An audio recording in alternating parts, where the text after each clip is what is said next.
Students, एक बार पुनः आपका स्वागत है। मैक्सिमा मिनिमा से रिलेटेड अपने पिछले वीडियो में हमने जाना था कि किस प्रकार से मैक्सिमा और मिनिमा का कैलकुलेशन किया जाता है। यदि किसी फलन में स्थिर इन्फ्लेशन का बिंदु है तो उसे किस प्रकार से निकाला जाता है, और गैर स्थिर इन्फ्लेशन का बिंदु है तो उसे किस प्रकार से निकाला जाता है। साथ ही हमने ये चर्चा भी की थी कि मैक्सिमा और मिनिमा का प्रयोग अर्थशास्त्र में क्यों किया जाता है। सामान्य रूप से एक उत्पादक अपने लाभ को अधिकतम करना चाहता है, यदि उसको हानि हो रही है तो उस हानि को वह न्यूनतम करना चाहता है। उसी प्रकार से एक उत्पादक अपने उत्पादन को भी अधिकतम करना चाहता है। एक उपभोक्ता है वह अपनी संतुष्टि को अधिकतम करना चाहता है। कहने का तात्पर्य यह है कि हमारे दैनिक जीवन में भी अधिकतम और न्यूनतम की बहुत उपयोगिता है। स्ट्रेस होता है तो हम चाहते हैं कि स्ट्रेस कम से कम हो, हैप्पीनेस की बात होती है तो हैप्पीनेस अधिक से अधिक हो। हम ये प्रयास करते हैं कि हम कम से कम पैसा खर्च करें तो वहाँ मिनिमाइजेशन की बात आती है, और अधिक से अधिक संतुष्टि गेन करें तो वहाँ मैक्सिमाइजेशन की बात आती है। इस प्रकार से यह कहा जा सकता है कि अर्थशास्त्र में मैक्सिमा और मिनिमा लगातार प्रयोग में आता है। तो हम इस वीडियो के माध्यम से यह देखेंगे कि मैक्सिमा मिनिमा के माध्यम से अधिकतम लाभ की मात्रा कितनी होगी, कीमत क्या होगी, इसका निर्धारण भी गणितीय रूप से इकोनॉमिक्स में किया जा सकता है। तो यहाँ पर हम कुछ इसके अंदर हम वीडियो के यहाँ हम कुछ सवालों के माध्यम से ये देखेंगे कि मैक्सिमा और मिनिमा किस प्रकार से निकाला जाता है। जैसे मान लीजिए मैं क्वेश्चन लेता हूं कि यदि P बराबर x स्क्वायर प्लस 43 दिया हुआ है और एवरेज कॉस्ट दे रखी है आपको 15x माइनस 20। यदि कीमत दे रखी है x स्क्वायर प्लस 43 और औसत लागत दे रखी है 15x माइनस 20, तो उत्पादन की वह मात्रा क्या होगी जहां फर्म का लाभ अधिकतम होगा, और कीमत क्या होगी। दो चीज पूछी है। पहली चीज पूछी है लाभ अधिकतम करने की मात्रा, लाभ अधिकतम कितना होगा, और कीमत क्या होगी। अधिकतम लाभ के लिए कीमत क्या ली जाए। तो देखिए, लाभ निकालने के लिए सबसे पहले हमको ये समझना पड़ेगा कि लाभ किस प्रकार से निकाला जाता है। तो लाभ निकालने के लिए क्या करते हैं, कुल आगम में से कुल लागत को घटाते हैं। लाभ कैसे निकालते हैं, लाभ निकालने के लिए टोटल रेवेन्यू में से टोटल कॉस्ट को घटाना होगा। ये टोटल रेवेन्यू सारी वस्तुओं को बेचने से जो पैसा प्राप्त हुआ उसको टोटल रेवेन्यू कहते हैं, और वस्तु को बनाने में जो खर्चा आया उसे टोटल कॉस्ट कहते हैं। तो हमारे को वस्तु को बेचने से जो पैसा प्राप्त हुआ और वस्तु को बनाने में जो पैसा लगा उनका अंतर ही लाभ होता है। जैसे हमको किस वस्तु को बेचने से 50 रुपए मिले, बनाने में 30 रुपए खर्च किए तो लाभ 20 रुपए होगा। 50 रुपए ही हमने खर्च किए, 50 रुपए बनाने में खर्च किए तो लाभ शून्य होगा। हमने 50 रुपए में बेची, 70 रुपए में बनाई थी तो लाभ कितना होगा, माइनस 20 होगा। दूसरी चीज ये है कि लागत हमेशा पॉजिटिव आती है, कॉस्ट हमेशा पॉजिटिव रहेगी, पर लाभ आपका शून्य भी हो सकता है, लाभ आपका ऋणात्मक भी हो सकता है, और लाभ आपका धनात्मक भी हो सकता है। लाभ अगर शून्य आता है तो इसका मतलब नो प्रॉफिट नो लॉस है, और अगर लाभ धनात्मक आता है यानी फर्म को असामान्य लाभ है, और किसी समय में अगर लाभ ऋणात्मक आता है तो हम कह सकते हैं कि फर्म को हानि हो रही है। तो अब लाभ अधिकतम करने के लिए वही हम अधिकतम के करेंगे। अधिकतम करने की पहली शर्त है D pi by D x, पहला अवकलन को हमको शून्य करना है। तो हम क्या करेंगे, फर्स्ट अवकलन T R minus T C, हम क्या करेंगे D by D X of T R minus T C को 0 रखेंगे, और सेकंड अवकलन D square pi by D X square. अगर पाई का अगर पॉजिटिव आता है तो मिनिमम लाभ होगा, और नेगेटिव आता है तो मैक्सिमम लाभ होगा। जो हमने मैक्सिमम मिनिमम में देखा कि मैक्सिमा में क्या होता है, प्रथम अवकलन को शून्य करते हैं और सेकंड अवकलन ऋणात्मक आता है तो फलन का मान अधिकतम होता है। यदि प्रथम अवकलन को शून्य कर सेकंड अवकलन हमारा ऋणात्मक आता है तो फलन का लाभ अधिकतम होता है, और धनात्मक आता है तो लाभ मिनिमम होता है। तो यही चीज हम यहाँ करेंगे। मैक्सिमा मिनिमा का प्रयोग करते हुए ही हम यहाँ लाभ की मात्रा का निर्धारण करेंगे। तो सबसे पहले देखिए, P बराबर दे रखा है x raise to power 2 plus 43। Total revenue बराबर होता है P गुणा x। तो हमारा टोटल रेवेन्यू हो जाएगा P का मान x स्क्वायर प्लस 43 और ये x, तो टोटल रेवेन्यू हो जाएगा x क्यूब प्लस 43x। ये हमारा पहली चीज हो गई एक्स स्क्वायर प्लस 43 जो हमको दे रखा था एक्स स्क्वायर प्लस 43, तो इसमें हमने एक्स का मल्टीप्लाई किया तो टोटल रेवेन्यू आ गया। एवरेज कॉस्ट बराबर होता है टोटल कॉस्ट बटे क्वांटिटी, तो टोटल कॉस्ट बराबर होता है एवरेज कॉस्ट गुणा एक्स। तो यहाँ टोटल कॉस्ट एवरेज कॉस्ट देगी 15x माइनस 20, इसमें x का मल्टीप्लाई कर देंगे तो टोटल कॉस्ट आ जाएगी 15x स्क्वायर माइनस 20x। अब देखिए लाभ बराबर होता है पाई बराबर टीआर माइनस टीसी, तो पाई आपका हो जाएगा total revenue x raise to power 3 plus 43x minus जाएगा 15x स्क्वायर माइनस 20x। क्या किया, ये हमने टीआर निकाला था, ये देखिए टीआर की वैल्यू निकाली और ये टीसी की वैल्यू निकाली। अब लाभ निकालने के लिए टीआर में से टीसी को घटाना है, तो हमने यहाँ टीआर रखा और यहाँ टीसी रखा, तो लाभ आएगा x raise to power 3 plus 43x minus 15x square plus 20x।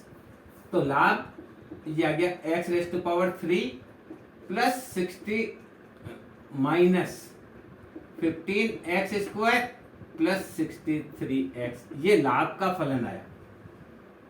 इससे अब अधिकतम लाभ की मात्रा का निर्धारण करेंगे, तो मैं इसको पढ़ लेता हूं ताकि आपको अच्छे से दिखे। ये पहली चीज आपको क्लियर हो गई है कि कैसे टीआर और टीसी से लाभ निकालते हैं।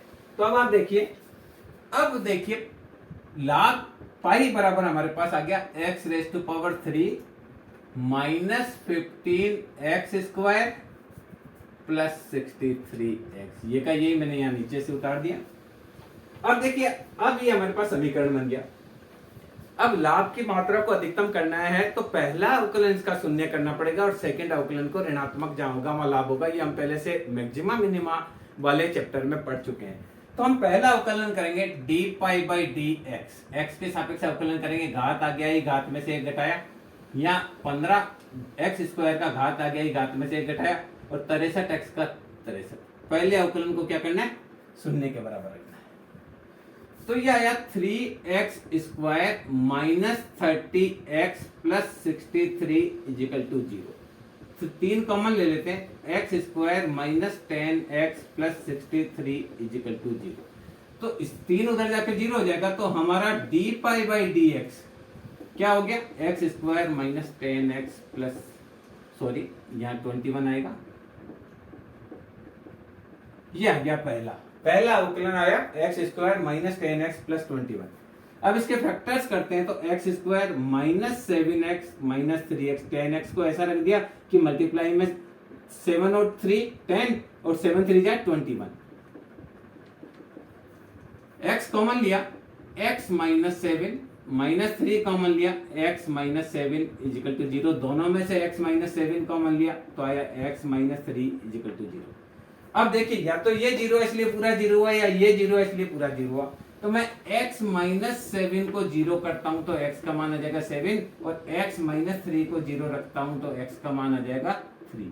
तो x के हमारे पास दो मान आ गए, एक मान आया 7, दूसरा मान आया 3। अब किस पर लाभ अधिकतम है, किस पर नहीं है, इसको डिस्कशन करने के लिए हम इसका सेकंड अवकलन करेंगे। इस वाले का सेकंड अवकलन करेंगे D square pi by D X square, second अवकलन इसका करेंगे तो आएगा 2x माइनस 10, एक्स स्क्वायर का 2x, 10x का 10, 21 अचर संख्या इसलिए इसका अवकलन क्या हो जाएगा, शून्य हो जाएगा। अब देखिए x बराबर 3 रखने पर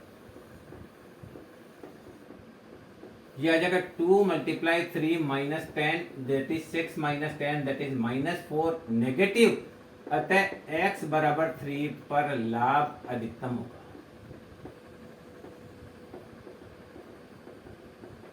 ओके, अगर x बराबर 7 रखें तो आएगा 2 multiply 7 minus 10 that is 14 minus 10 that is 4 is positive, अतः x बराबर 7 पर लाभ न्यूनतम होगा। तो एक चीज पूछी थी जो आ गई, लाभ अधिकतम कहां होगा, तो इसका आंसर आ गया x बराबर 7 पर लाभ, x बराबर 3 पर लाभ अधिकतम होगा। ये x बराबर 3 पर लाभ अधिकतम होगा और x बराबर 7 पर न्यूनतम होगा। अब बात आती है कि लाभ कितना होगा, इसकी भी अगर हम डिस्कशन करना चाहे तो हमारे पास पाई है, इससे कर लेंगे। दूसरी चीज एक कीमत पूछी थी, तो कीमत अपनी आ गई, कीमत बराबर एक्स स्क्वायर प्लस 43, ये हमारा कीमत का फॉर्मूला, एक्स स्क्वायर प्लस 43 दे रखा है, तो P बराबर 3⁻² प्लस 43 दैट इज 9 प्लस 43, तो कीमत आएगी 52। कीमत के लिए पूछा गया कीमत कितनी होगी, तो कीमत आएगी 52। अब हमको ये चेक करना है कि 7 पर ही अधिकतम होगा या 3 पर अधिकतम होगा, तो इसमें हम मान रखकर देख सकते हैं, तो आपको पता चल जाएगा कि x बराबर 3 पर लाभ अधिकतम होगा, 7 पर नहीं होगा। तो यह देखिए x बराबर 3 रखने पर पाई बराबर 3⁻³ माइनस 15 3⁻² प्लस 63 गुणा 3, ये 27 माइनस 135 प्लस 3 3 का 9 80, यहां लाभ आ जाएगा 189 प्लस 27 माइनस 135, तो यहां आपका लाभ आ जाएगा 81। अगर x बराबर 3 है तो लाभ आ जाएगा पाई बराबर 81, और x का उत्पादन 7 हो, जो 2 आए हैं, तो आएगा पाई बराबर 7⁻³ माइनस 15 7⁻² प्लस 63 गुणा 7। इसको सोल्व करेंगे, 7 मल्टीप्लाई 7 मल्टीप्लाई 7 ये आएगा 343, 15 मल्टीप्लाई 49 यह आपका माइनस 735, 63 मल्टीप्लाई 7 यह आपका आएगा प्लस का 441, तो इसमें रिजल्ट आएगा 49, तो यहां लाभ आएगा 49। तो आप क्लियर इस चीज से समझ सकते हैं कि x बराबर 3 पर फलन का लाभ अधिकतम होगा, और उसने प्रोडक्शन ज्यादा कर दिया। प्रोडक्शन ज्यादा करेगा, अगर फर्म प्रोडक्शन ज्यादा करेगी तो कीमत गिरेगी, और कीमत गिरने से उसका लाभ कम होगा। तो इस प्रकार से मैक्सिमा और मिनिमा के माध्यम से हम लाभ अधिकतम करने की मात्रा का निर्धारण कर सकते हैं। ये हमने एक सवाल करके बताया कि किस प्रकार से आप मैक्सिमा मिनिमा की स्थिति में लाभ अधिकतम करण की मात्रा को ज्ञात कर सकते हैं। हम एक और सवाल लेते हैं उसको हल करने के लिए। देखिए P बराबर दे रखा है x माइनस 10⁻², एवरेज कॉस्ट दे रखी है 55 माइनस 8x, तो लाभ अधिकतम करने वाली मात्रा क्या होगी? दो चीज पूछिए, लाभ अधिकतम करने वाली मात्रा, कीमत क्या होगी, और लाभ की मात्रा कितनी होगी। तीन चीज पूछ ली हमने। क्या दे रखा है? यदि P बराबर x माइनस 10 का स्क्वायर दे रखा है और औसत लागत दे रखी है 55 माइनस 8x, तो यहां प्रश्न ये पूछा गया है कि लाभ अधिकतम करने वाली मात्रा कितनी होगी। उस लाभ अधिकतम करने वाली मात्रा पर कीमत क्या ली जाएगी और लाभ की मात्रा कितनी होगी। तो वहां देखिए टोटल रेवेन्यू बराबर होता है प्राइस गुणा x, तो टोटल रेवेन्यू निकालेंगे तो P का मान रख दिया x square minus 20x plus 100 गुणा x। इसको खोल लिया, a square minus 2ab plus b square, तो x का square minus 20x plus this, तो यहाँ टोटल रेवेन्यू आपका आ जाएगा x⁻³ minus 20x square plus 100x। TC बराबर होता है AC गुणा x, तो TC आपका हो जाएगा 55 minus 8x multiply by x, तो TC आपका हो जाएगा 55x माइनस 8x स्क्वायर। ये हमने जनरल बात करी। पहले हमने P से टोटल रेवेन्यू का कैलकुलेशन किया और एवरेज कॉस्ट से हमने टोटल कॉस्ट का कैलकुलेशन किया। लाभ के लिए हमको पता है कि TR में से TC को घटाना है, तो हमने TR लिखा x⁻³ minus 20x square plus 100x minus 55x, और माइनस माइनस प्लस हो जाएगा 8x स्क्वायर। तो ये पाई बराबर हो गया आपका x⁻³ माइनस 20 में से 8 गए 12x स्क्वायर, 100 में से गए तो ये आएगा 45x। अब हम इसका लाभ अधिकतम करने के लिए पहला अवकलन करेंगे डी पाई बाई dx। पहला अवकलन किया, घात आ गया, घात में से एक घटाया, माइनस 24x हो जाएगा, ये 45 x का 45 हो जाएगा। फर्स्ट अवकलन को 0 करना है। यहाँ 2x हुआ तो 2x का 12 से मल्टीप्लाई है तो 24x। हमने 3 कॉमन ले लिया तो आया x square minus 8x plus 15 is equal to 0। तो हमारे पास d pi by D x का मान आ गया x square minus 8x plus 15। Clear? अब देखिए इसको किस प्रकार से सॉल्व करते हैं। एक्स स्क्वायर, ये पहला अवकलन शून्य करना है तो आया x square minus 8x plus 15 is equal to 0। Factors की x square minus 5x minus 3x, 5 और 3 8 और 5 3 जा 15। तो x कॉमन लिया तो आया x माइनस 5, माइनस 3 कॉमन लिया तो आया x माइनस 5। दोनों में से x माइनस 5 कॉमन लिया तो आया x माइनस 3। अब या तो ये 0 इसलिए पूरा 0 हुआ है, ये 0 इसलिए पूरा 0 हुआ। तो x माइनस 5 को मैं 0 रखता हूं तो x का मान आएगा 5 और x माइनस 3 को 0 रखता हूं तो x का मान आएगा 3। ये दो मान। अब इसका सेकंड अवकलन करेंगे। तो देखिए सेकंड अवकलन कैसे करेंगे। ऊपर का काम नहीं आ रहा है, मैं मिटा रहा हूं।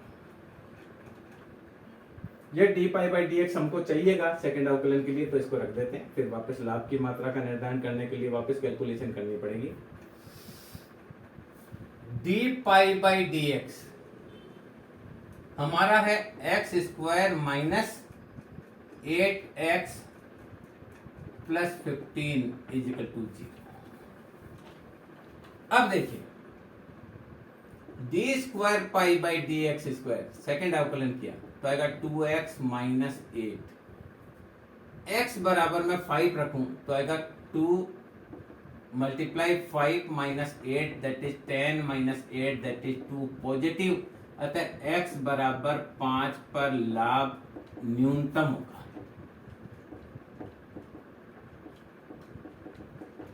और x बराबर में 3 रखता हूं तो आएगा 2 multiply 3 minus 8 that is 6 minus 8 that is minus 2 less than 0। अतः x बराबर 3 पर लाभ अधिकतम होगा। तो एक चीज क्लियर हो गई, x बराबर 3 पर लाभ अधिकतम होगा। ये क्लियर हो गया। 5 पर नहीं होगा क्योंकि दो मान आए 5 और 3, तो ये लाभ अधिकतम की मात्रा निकाल दी। अब जो देखिए अब क्या पूछता है वो देखिए। अब ये पूछता है कीमत क्या होगी, तो कीमत x माइनस 10 रेस्ट पावर 2 ये कीमत है। हम यहाँ 3 रखेंगे, 3 माइनस 10 रेस्ट पावर 2 तो p equal to minus 7 raised power 2 तो कीमत आ जाएगी 49। ये आपकी कीमत आ गई 49। थर्ड, अगर आप चाहें तो लाभ की मात्रा का भी निर्धारण कर सकते हैं, वो भी मैं करके बताता हूं। अब देखिए लाभ पाई बराबर होता है T R minus T C. तो पाई बराबर टी आर आपको याद होगा, मैं लिख देता हूं x3 minus 20 x square minus plus 100 x minus 55 x minus plus 8 x square. ये हमारा पाई था। पीछे से वीडियो को रिवर्स करके देख लें, यही हमारा था। देखिए x square minus 20x plus 10 को x से कहा तो x3 minus 20x square plus 100x। या हम इसको लिख सकते हैं कि लाभ की मात्रा हमारी थी x raise to power 3 minus 12x square plus 45x, ये थी। अब मैं x बराबर 3 रखता हूं तो लाभ हो जाएगा 3 रेज़ टू पावर 3 माइनस 12 गुणा 3 रेज़ टू पावर 2 प्लस 45 गुणा 3। इसका कैलकुलेशन कर देते हैं। 27 आपका प्लस का है, 12 गुणा 9 माइनस का है और 45 मल्टीप्लाई 3 प्लस का है, तो ये आया 54। कैलकुलेशन करके देख लेना। और x बराबर 5 ले में तो पाई बराबर 5 रेज़ टू पावर 3 माइनस 12 गुणा 5 रेज़ टू पावर 2 प्लस 45 गुणा 5। इसको भी कैलकुलेशन करके देख लेते हैं। 125 प्लस का है, 25 मल्टीप्लाई 12 माइनस का है और 45 मल्टीप्लाई 5 प्लस का है तो यहाँ आया 50। तो ये देखिए, अगर प्रोडक्शन 3 किया जाता है तो लाभ 54 होगा और प्रोडक्शन 5 किया जाता है तो लाभ की मात्रा 50 होगी। तो इस प्रकार से हम मैक्सिमा और मिनिमा के माध्यम से अधिकतम लाभ की मात्रा का निर्धारण कर सकते हैं। ऐसे ही कुछ और वीडियो हम करेंगे। वीडियो में हम देखेंगे कि किस प्रकार से अधिकतम लाभ की मात्रा का निर्धारण किया जाता है। मैं समझता हूं इस वीडियो के माध्यम से आप समझ पाए होंगे कि अवकलन की विधि से अधिकतम लाभ की मात्रा का निर्धारण किस प्रकार से किया जाता है। धन्यवाद।